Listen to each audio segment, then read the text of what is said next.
Hello and welcome to episode 168 of Fergo and the Freak. I'm that bloke from Rugby League Project, Andrew Ferguson. You can find me on Twitter at AndrewRLP. And joining me as always is the flamboyant League Freak. You can find on Twitter at League Freak. How you going there, mate? I'm going very well. Apparently I'm flamboyant. What's that all about? I heard you're wearing fluoro pink pants today. No, I'm actually wearing my Mount Druitt suit, which consists of tracksuit pants. Uggies? Nah, just great. Nah, no Uggies. Just Thongs. great tracksuit pants. I wear thongs, yeah. Yeah, that's fair enough. You've got the work, the work footwear on. Yeah, pretty much. Yeah, that's fair enough. We've talked about doing this for a while now, so we're going to do a history episode. What do you reckon? Yeah, I'm up for that, and this is one where I'm going to learn a little bit about the game, so I'm really excited about it. Yes, because today we're going to talk about possibly my favourite player who isn't, widely talked about like Daily Messenger, and that's Duncan Thompson. Brief summary here. I mean, he had a brain for rugby league as a player, as a coach, as an administrator. He was creative, fast, very successful, and spent most of his life with a bullet in his chest. Now, I'm sure you're going to tell us how he got the bullet in his chest. Oh, yes, we'll get there, absolutely. Okay. Duncan Thompson was a halfback. He was just 5'7" tall, around about 170 centimetres, and 156 pounds, which is around 70 kilos. Sounds pretty lightweight to me. Yeah, that's about the size of Jason Taumalolo's leg. Yeah. There's not much to him. He was born in Warwick in Queensland in 1895, and he worked at the Australian Bank of Commerce in 1911. While at Ipswich, he represented combined country for Queensland in 1913, and then later made it to the Queensland state team in 1915 at the age of 19, I think it was, almost 20. In 1915, as war broke out, Duncan Thompson decided to join up and serve for the country, but his mother said he was not allowed. So in 1916, after his job transferred him to Sydney, he was immediately snapped up by the Ailing North Sydney team. At the end of 1916, he returned to Queensland where he enlisted with the Australian Imperial Forces. He was shot through the chest in the Battle of Dernicourt in 1917, but miraculously survived. Wow. He was informed by doctors in 1917 that a bullet was still lodged in his chest and he would no longer be able to play sport. My guess is he ignored that. Otherwise, that's the end of the whole episode. So he did continue playing. He went back to Australia, lined up for Ipswich and Queensland in 1919. He earned a place in the first Australian Test team to tour New Zealand in 1919 as well. On tour, he replaced Arthur Halloway in the third Test, which Australia won 34-23. He was then selected halfback for the fourth Test, which Australia also won 32-2. The following year, he moved to Newcastle and played for Newcastle West before moving back to North in the Sydney comp. He captained New South Wales in his first game against his beloved Queensland in 1921. In 1921, North finished the season undefeated, claiming their first ever premiership. At the end of the season, Thompson was selected in the Australian squad to tour to England. Now, I found a lovely little story here. Mm-hmm. It's not so much about what he did on the field. Ian Heads interviewed Herman Peters, one of Thompson's teammates on the 1921-22 tour, and they recounted a story about Duncan Thompson's impressive guile off the field. Yeah. On the team's first Sunday in Harrogate, Yorkshire, on the 21-22 tour, the famous halfback Duncan Thompson pulled Peters and fullback Charles Chook Fraser aside and said, "Come on, we're going to church." Fraser and Peters were less than keen, but Thompson was a persuasive fellow, and eventually the trio donned their Sunday best and joined the congregation at a nearby church. In his sermon, the minister made several references to the fine young Australians in the congregation. Afterwards, as the boys mixed politely with the local gentry outside the church, they were swamped with invitations. "You must come to dinner," gushed the ladies of Harrogate. In the months that followed, the trio dined out many times on the strength of Thompson's tactical move. Wow. And Herman Peters said, "Duncan was a bit of a fox."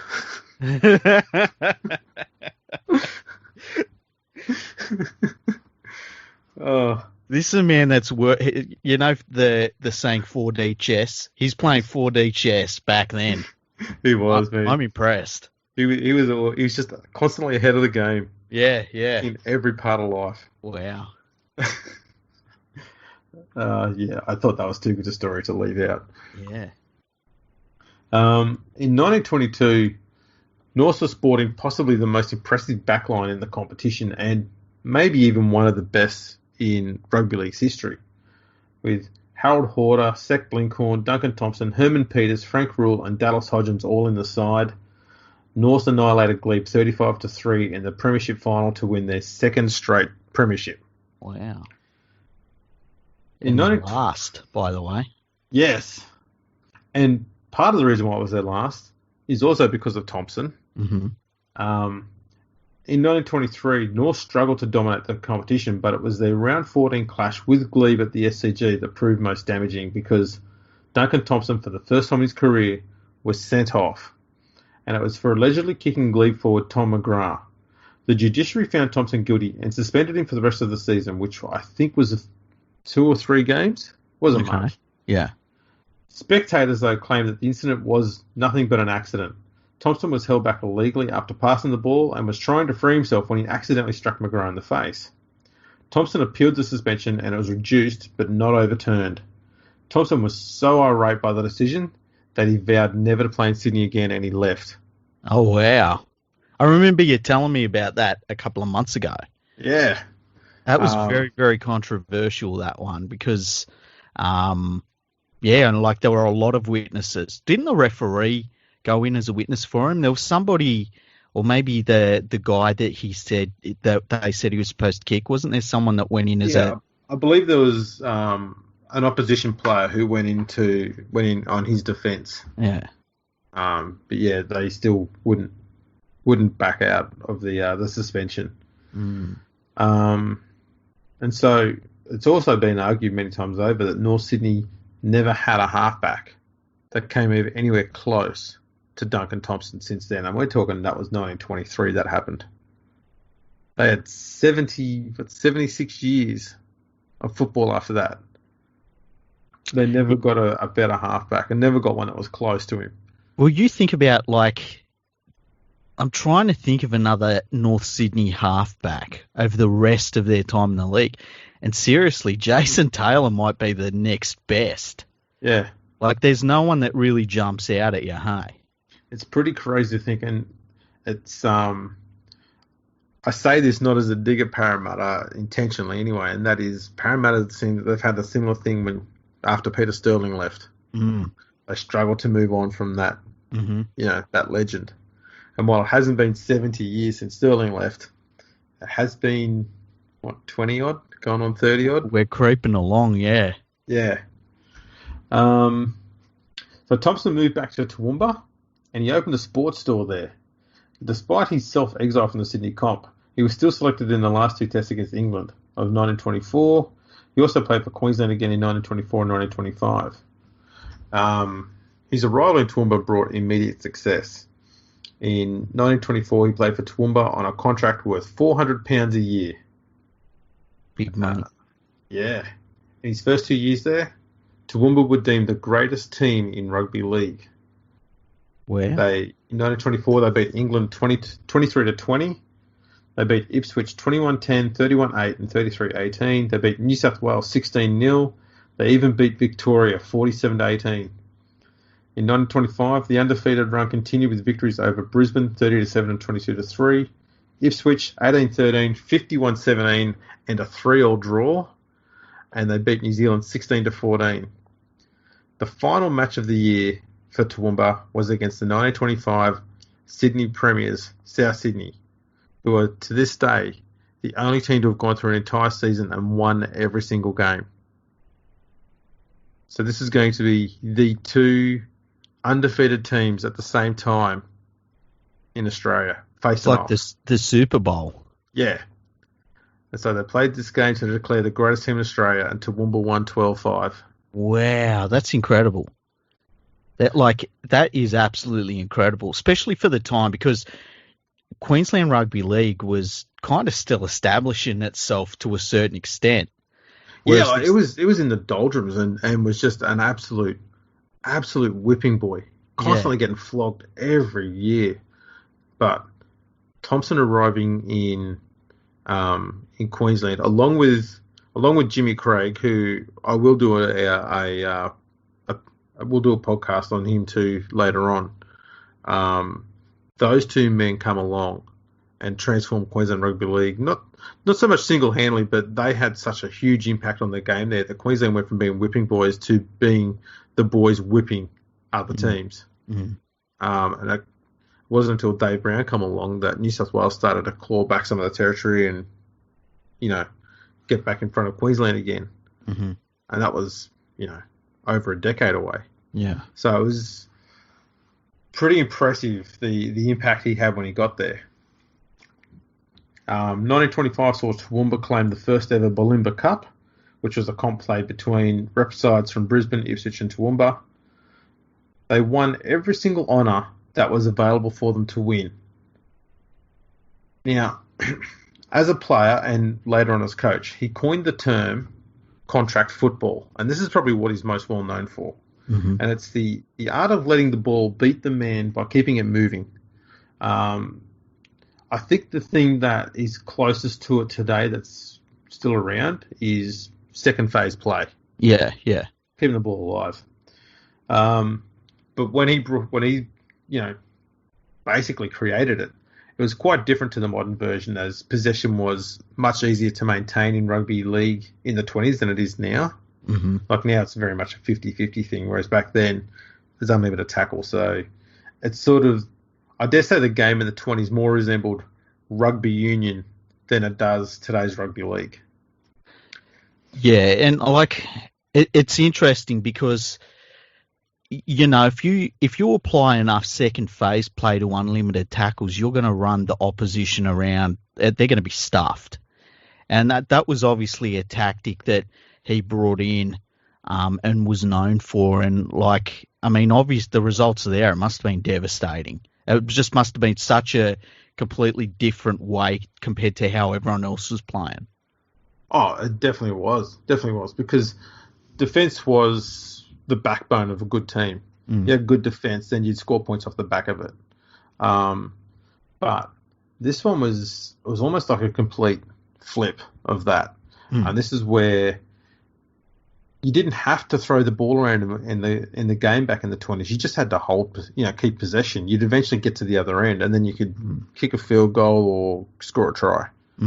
Basically what they did back then. And it's interesting the way it was described too, that letting the ball beat the man, because I guess back then, as you say, they were playing a lot of safe footy, and there would have been a lot of, I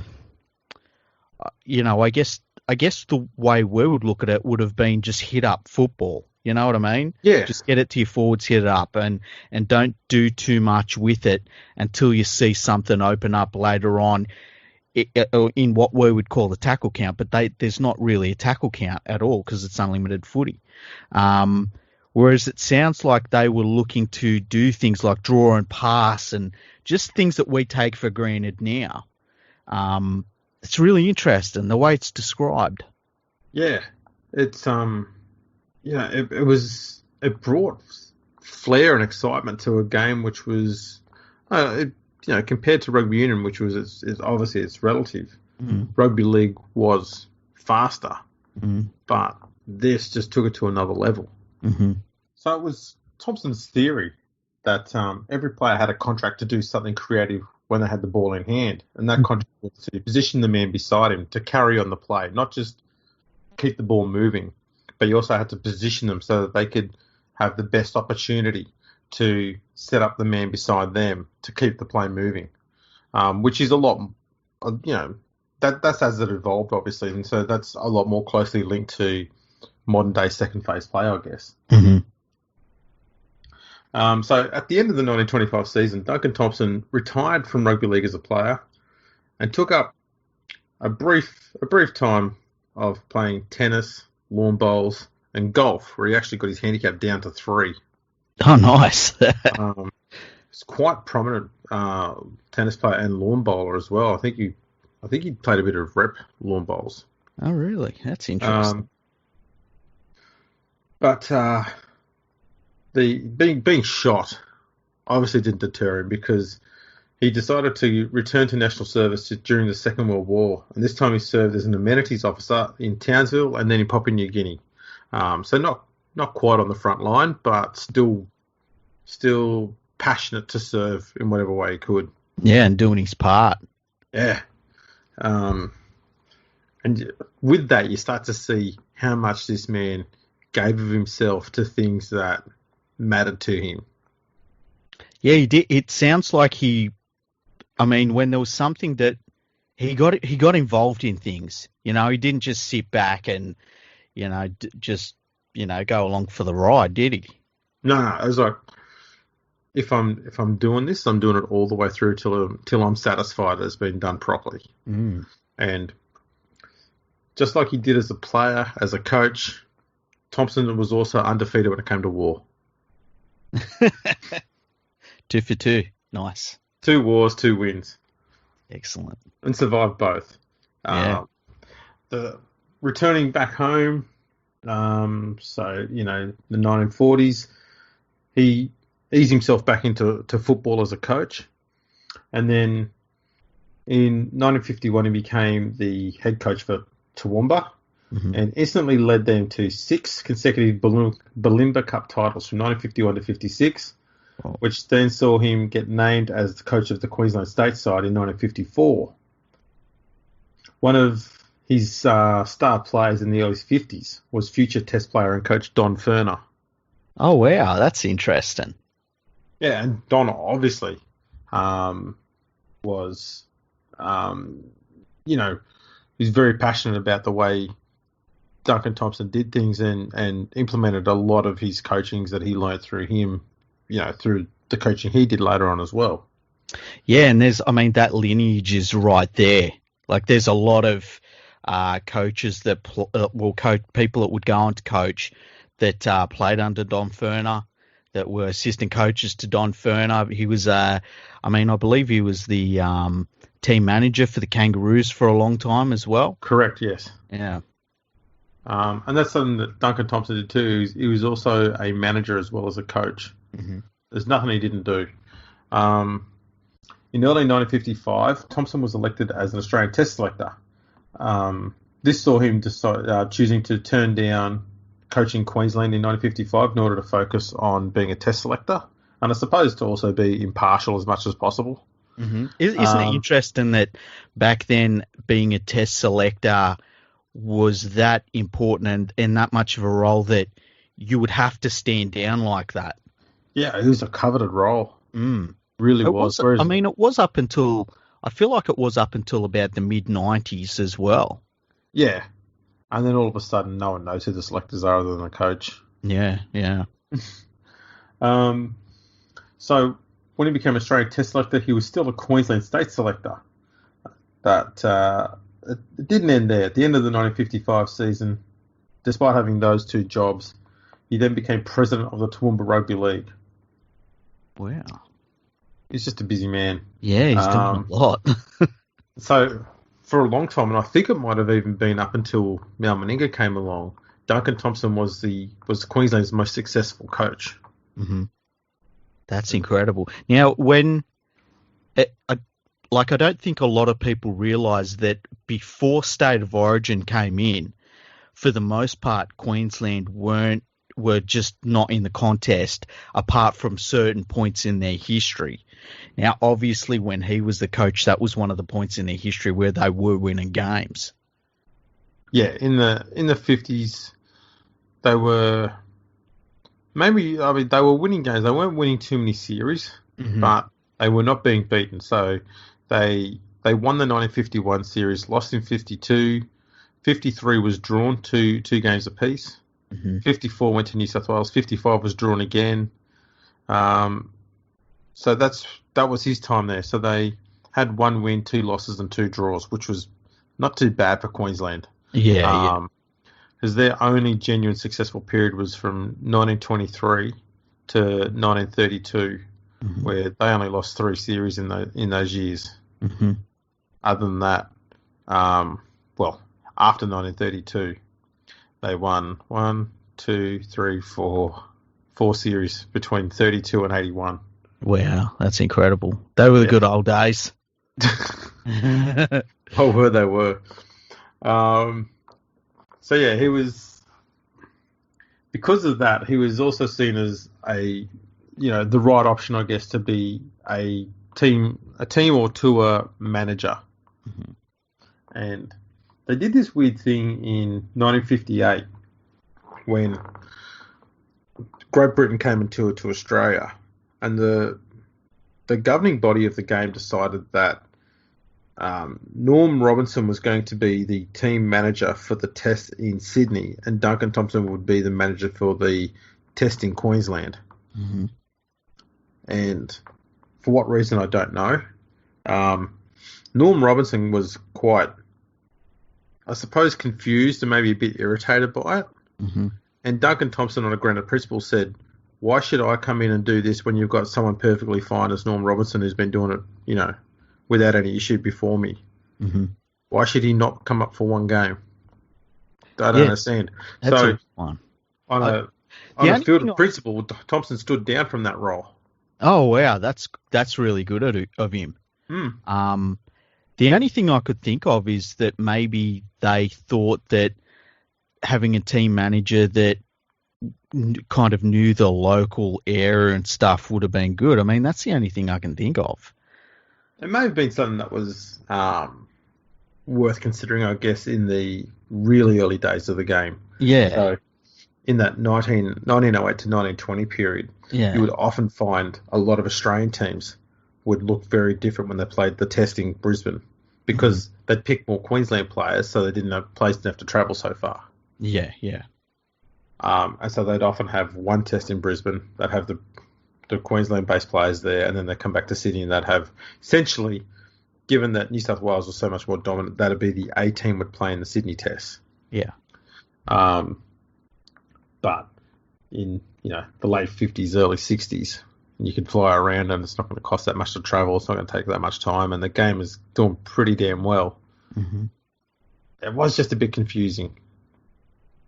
Yeah, I wonder why. I would love to know why they thought it was a good idea. Yeah, it's. I'll look into it a bit first. What else I can find out, because it was a really odd thing that happened, and I've not seen it before. Mm-hmm. Yeah, Thompson's coaching was obviously so successful, not just with results on the field, but his ability to improve players as well. That a number of players from all over the country would often relocate to Toowoomba just to learn from him. Wow. And there's been many articles I've come across which talk about players not just improving under him, but with many journalists, and they were proper journalists back then, who were respected because they were good at what they did. Yep. They dubbed these players disciples of Thompson's coaching school. Oh, wow. That's very interesting. And because like, with that lineage of coaching knowledge that obviously comes from him, but it was acknowledged at the time. Like, I think sometimes these things, obviously history shows them out over time when you see a coach that has former players that go on to be great coaches. But at the time, people could see it happening. Yeah. Yeah, it was... And he was the only real, genuine coach that the game had that had that impact on players. Mm-hmm. That they would travel, as far as they could to go there. A lot of them would pay for the money, pay for the travel to get there out of their own pocket just to go there and be coached by him. Yeah, and this was at a period where, like, captain coaches were very, very common. So the role of a coach, it wasn't like we see today, where a coach is like a former player that has had a lot of experience in being assistant coaches and coaching in lower grades and stuff like that.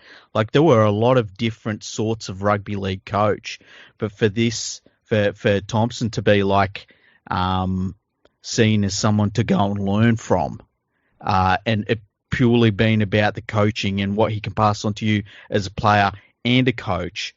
That's really interesting that everyone acknowledged that at the time. Absolutely.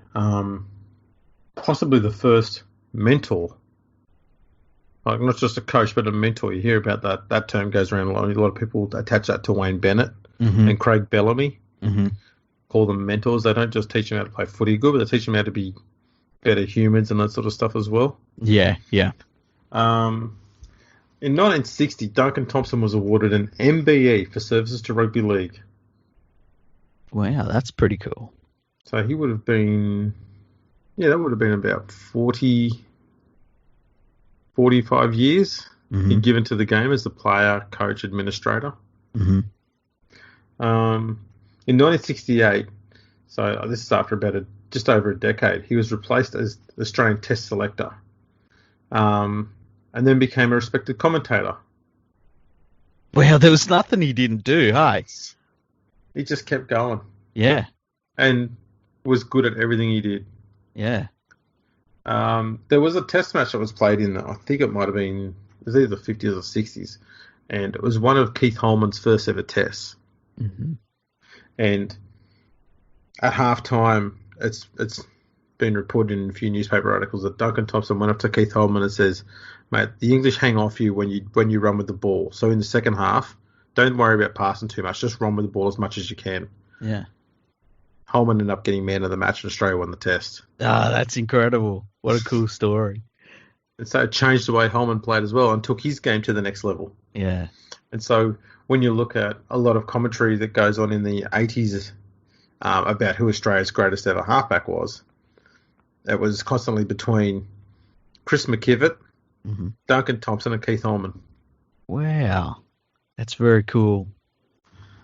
In the 1970s, Thompson helped a young man as he transitioned from being a kangaroo touring winger into becoming a coach, and that man was Wayne Bennett. And Wayne Bennett has stated that Thompson was one of his major influences as a coach, as well as the likes of Jack Gibson, and two very different coaching styles. But Wayne Bennett was able to, and had the genius, I guess, to pull the best from both. One was a great man manager, the other one was a great tactician, and he managed to get the best of both of them. Yeah, and it's interesting that, like, because Wayne, there's a lot of things that you've said about Thompson that you hear about Wayne Bennett.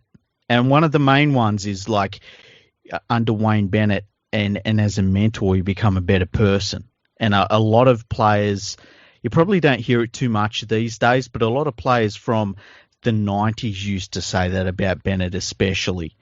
And I wonder what it was about Wayne Bennett that he recognised that he could learn so much from those two. Like, I wonder if it makes you wonder if he obviously wanted to be a coach. Did he plan to learn from those two as much as he did? Or was he just lucky that he did learn from those? Does that make sense? Yeah. I think essentially he sought out Duncan Thompson because Duncan Thompson was someone who was always willing to, lend a hand to anyone who wanted help. He'd spent his whole life doing that, really, as a coach. So I dare say he would have been the first obvious person to go to. And then when Wayne travelled to Sydney, was coach of Canberra. Jack Gibson would have been only 1 or 2 years out of having left Parramatta and about to start coaching the New South Wales Origin side. Yep, and I mean, Wayne Bennett was assistant coach under Don Furner from memory. That's right, he was. So plenty of influence all around there. Yeah. So I guess that's probably how it worked out, is that, I don't think Wayne Bennett was ever the sort of person that was afraid of approaching someone and asking for help. Yeah. So that's probably how that all come about, I guess. Now, sadly, on May 17, 1980, Duncan Thompson passed away at the hospital in Auchenflower in Brisbane. Now, it doesn't really end there, because now we start looking at his legacy after he's passed on. At the start of 1981, highly respected commentator Frank Hyde named Duncan Thompson as the greatest halfback in Australian rugby league history. In 1983, Bill O'Reilly, former player and later commentator, regarded Duncan Thompson as a Rugby League immortal. In 1992, Rugby League Week magazine named their 100 greatest players of all time, as well as their greatest team of all time. And Duncan Thompson was named the halfback in that team. Wow. You think of all the halfbacks we had around the 80s, 70s, 80s, early 90s.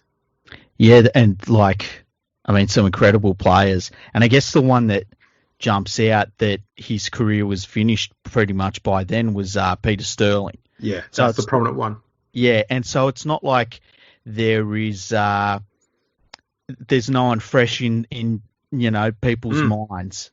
Yeah, the recency bias right there would be pushing Sterling hard all the way. Yeah, yeah.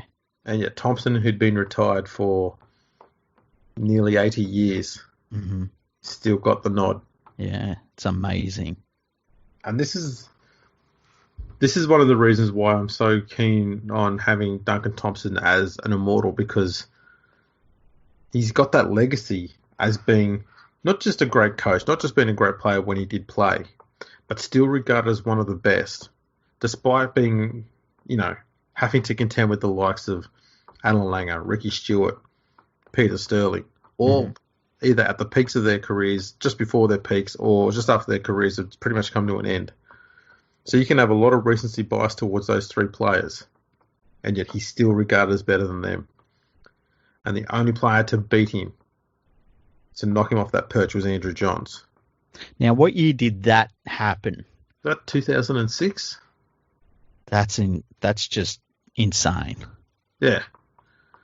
And this is the thing. The fact that he impacted the playing and coaching careers of players like, Wayne Bennett, Don Furner, you just know that the way they coached was inspired by the way Thompson taught them.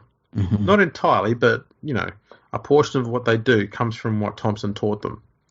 And so the players that they coach, if they become coaches, it lives on through them. And it's just it's a constant evolution that keeps going. But the basis of that, it still comes back to what Thompson had taught someone prior to that. And because Wayne Bennett's still coaching today, that legacy of Duncan Thompson's is still seen in the NRL today to some extent. Yeah, and even you think about it this way, Don Furner as well, you put him in there. And, I guess that goes towards a lot of former Canberra players that would go on to become coaches. Yep. You even look at Bellamy, was an assistant coach under Wayne Bennett for a little while there. You look at the Queensland coach and Kevin Walters from Wayne Bennett. It just goes on and on and on. And the Test coach, Mal Meninga. Yeah. Mal Meninga was coached by both Furner and Bennett. Yeah. It's amazing. It's so cool that sort of coaching lineage carries on. And with how big it is now, it's fair to say it'll probably always be part of their game's coaching fabric. Oh, absolutely. And the fact that it was,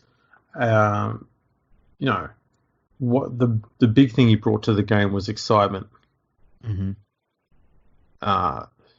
That's one thing it's just hard to forget that. And the fact that it's still seen today in some sets just in second phase play. Mm. It's amazing to think that for one aspect of play that isn't because of a rule change, but because of someone being ingenious, you can track it down to one player.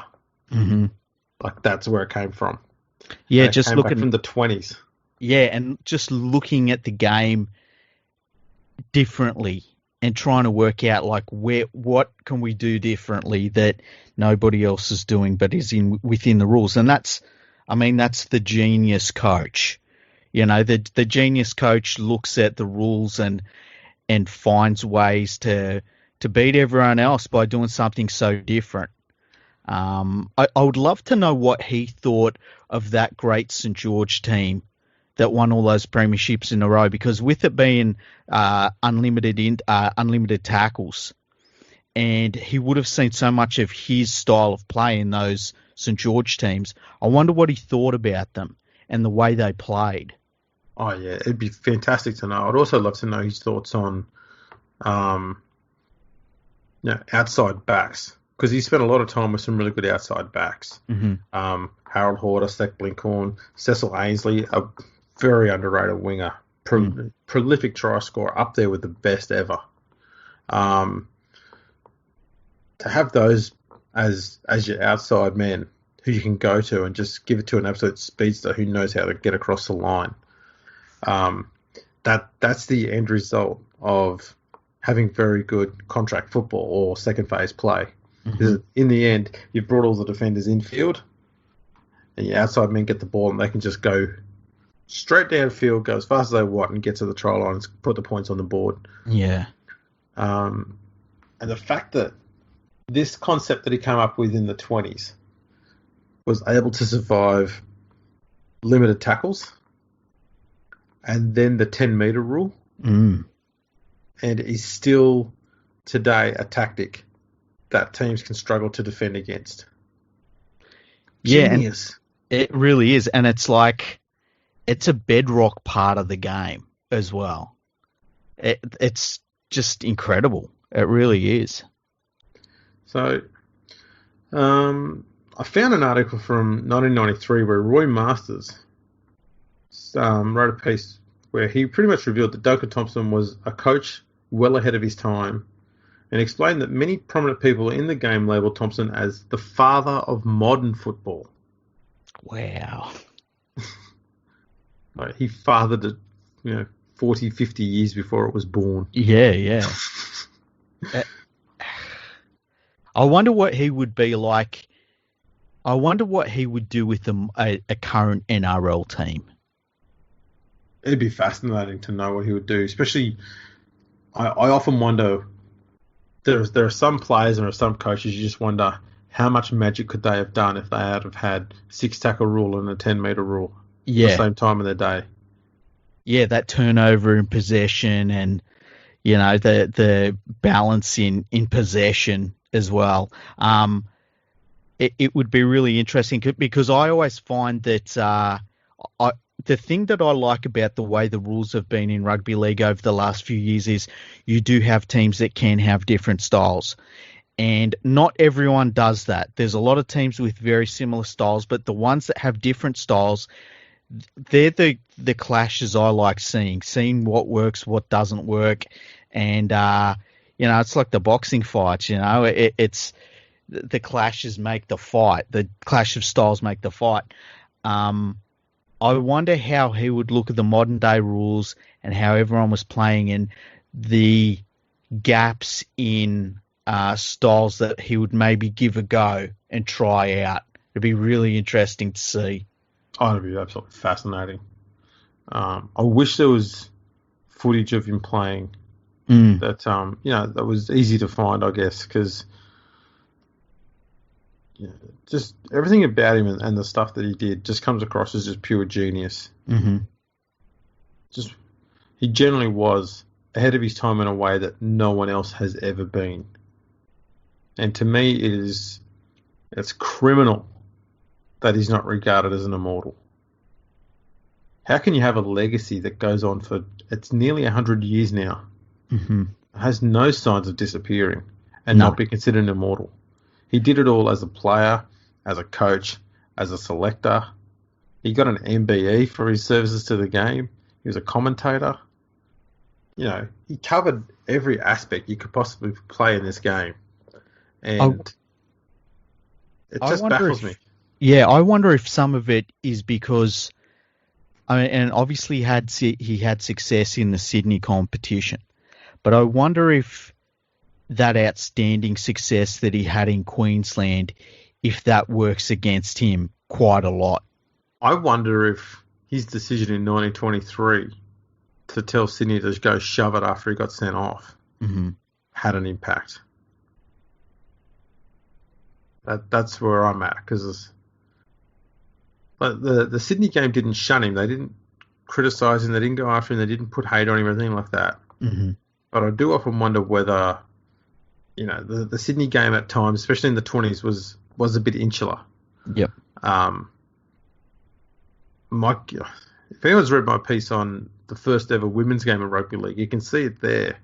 that the New South Wales Rugby League even felt threatened when women put on an exhibition game and it drew a massive crowd, and they went, oh shit, this is a threat. And they pulled out of it and just went, we're not going to give this any more support. They were very, very protective of their own competition and their own game, in my view. And I wonder if him, arcing up and pushing back against them and heading back to Queensland is something that sort of, I suppose, got him out of favour with a few people for a while there. But, that's not something that lives on today. You don't have that sort of bias and derision, I guess, that goes on between the states at an administrator level anymore. Not like it used to be. Yeah, and that's what makes it so interesting. And look, you and me had the discussion a couple of podcasts ago about if to be an immortal, if it should just be what you did on the field, or if it should be other things on top of that as well. And I know you felt like it should just be what you did on the field, and to a certain extent, I agree with that. But Thompson makes a really good case for it should all count, because, I mean, as a player, unquestionably one of the greats. But if you add the layer of what he did in everything he did, I mean, as an administrator, as a coach, as a commentator, as a team manager, as a team selector for the Australian team, if you added all of that on, it's just a no-brainer. He should be an immortal. And I wonder if because his playing career was so far back, and maybe it's just a case of like the people that saw him play, they're not around anymore. So what he did on the field is the game has lost touch with what he actually did on the field. I wonder if that is largely what it is. Yeah. And the only players we've got from back then who have a legacy that's lived on have been Dally Messenger, Dave Brown, Frank Burge. Yeah, it's not very many at all. No.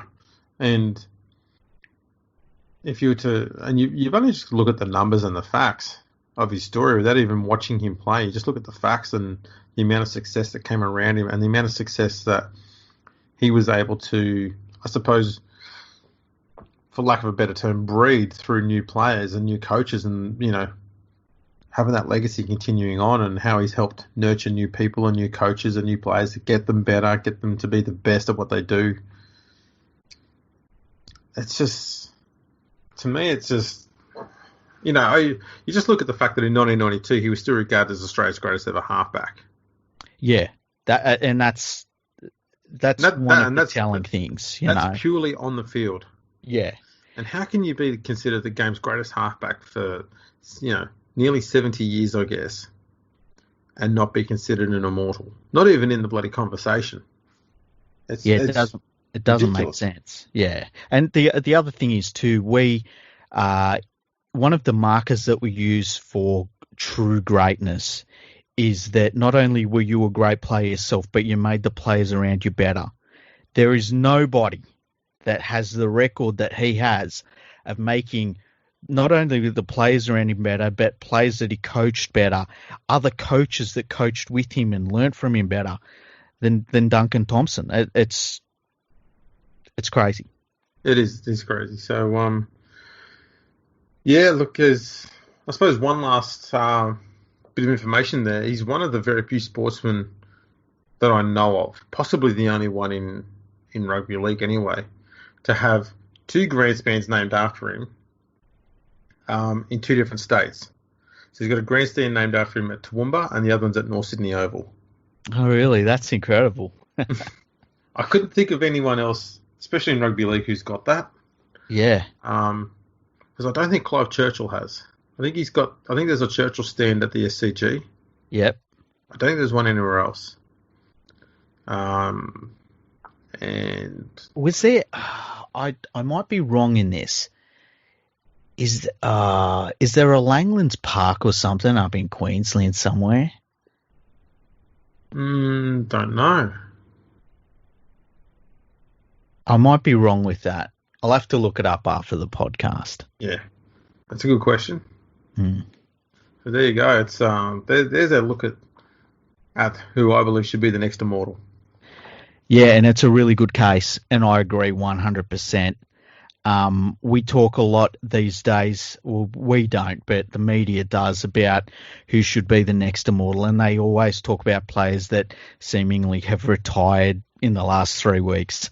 You know, I was very happy to see the immortals concept expanded to pre-World War II players as well, because for it to be post-World War II players, I thought was ridiculous. This is another case where a wrong needs to be fixed with the immortals concept, and this is obviously one of them. Absolutely. And yeah, as I said before, like there's 2 others who should be in that conversation as well, who we might try and do an episode on them too later on, and that's Jimmy Craig, Mm-hmm. and the other one is Arthur Halloway. Mm-hmm. So, and Arthur Halloway is the most successful coach in the game's history. Which, and as far when we're talking about premierships won. Yeah, and I mean, when you think about some of the people we've talked about today, and you can say that his record is the best, I mean, that says it all. Exactly. I mean, he had a very long playing career too, so, it's all well and good to be discussing about Thurston and Lockyer and Cronk and the likes about being the next immortal, but as far as I'm concerned, they can all wait. We've still got unfinished business from the pre-World War II days. I agree, 100%. And it's not like I'm trying to get 15, 20 people inducted from that period. I'm not. I just think that there could be 3, maybe 4 players from that pre-World War II period, mm-hmm. and that's not many, that need to be put into the Immortals list. Yeah, and I mean, their records speak for themselves. Like, these aren't just people that have good records or above average records. Their records stand out like a statistical anomaly. Like, exactly. You look at it and you think, man, there's a typo here somewhere with what these people have achieved. And it needs to be revisited before we start looking at anybody that's played in the last 30 years. Fully agree. And I suppose on that note, we've wrapped up a pretty good episode there. Have we had any emails that aren't going to take an entire episode to read out? No. No, okay. There's been no comments either. I mean, come on, people. I want to say... I was going to say, we're giving you anger at media. We're giving you discussion about the current game. We're giving you history. The problem is the emails we're getting are massive. If you want your email read out, it's got to be quick, sharp, to the point. Yeah, we're going to have to do an episode on those emails soon, aren't we? Yeah, they're huge. They're absolutely huge. That's what she said. And on that note, I want to say, if you've enjoyed talking or listening about rugby league history, I want you to go to patreon.com/RL Project. Get on board with the Rugby League Project Patreon. It's all about the digitization of rugby league history, and it's a really important thing for the game overall. This is stuff that everybody that's a rugby league fan, clubs, the game's administration, everyone should be on board with, because it's a really important part of the game. Rugby League Project is a resource that we have all used, every single one of us, and we should all contribute to that every chance we possibly can. It's a fantastic website. It is the biggest rugby league website in the entire world. I use it all the time. It's my favorite rugby league website, and I would just, anybody that can, you just $1 a month, it would be fantastic if you could contribute to that, because it really does a great service for the game and the game around the entire world as well. Yeah, speaking of, today I put in the results of the 1922 and 1924 Australian Universities tour to New Zealand.